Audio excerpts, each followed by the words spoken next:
ask me what kind of methods I use to train dogs. And I use a whole load of different techniques, but it's under one behavioral philosophy, which is positive reinforcement. And positive reinforcement basically means if you see a behavior you like in your dog, reward it. If you reward that behavior, there's more of a chance of that behavior being repeated.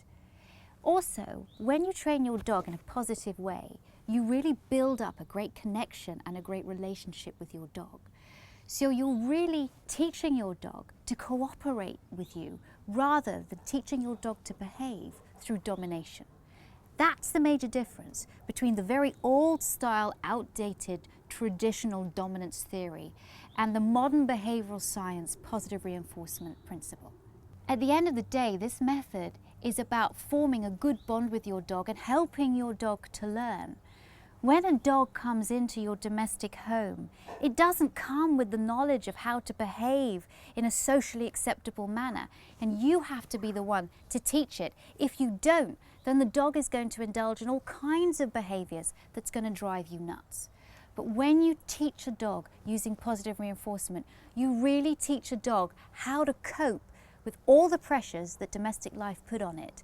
And you have a well-mannered and well-behaved dog that listens to you because it wants to, not because it fears what's going to happen to it if it doesn't. And that's the major difference. Sometimes people say that you can only teach dogs obedience training using positive reinforcement, and actually the red zone dogs, the really aggressive dogs, have to be treated harshly in order to get them to behave. And that could not be further from the truth. In fact, positive reinforcement techniques work better, are longer lasting, and are much safer with dogs that have aggression issues. In my book, dogs that don't learn well when there's a human dominance, animal submission methodology.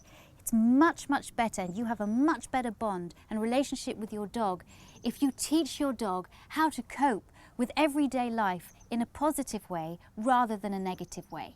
I have a great relationship with Sadie here. She listens to me all the time because she wants to, because I make her feel good. Now, if I trained her by yanking her and jerking on her collar, shouting at her, holding her down, hitting her, poking her, she might still do things for me, but she would do it grudgingly. She would do it because she'd be frightened what would happen to her if she didn't. The fact is, I've never trained my dog that way, and I've never trained any other dog that way. It does not make for happy dogs. When you use positive reinforcement, you've got a happy dog that wants to be with you and is going to behave because you've taught it how to behave positively. Join me on eHow Pets as I take you through how to train your dog positively.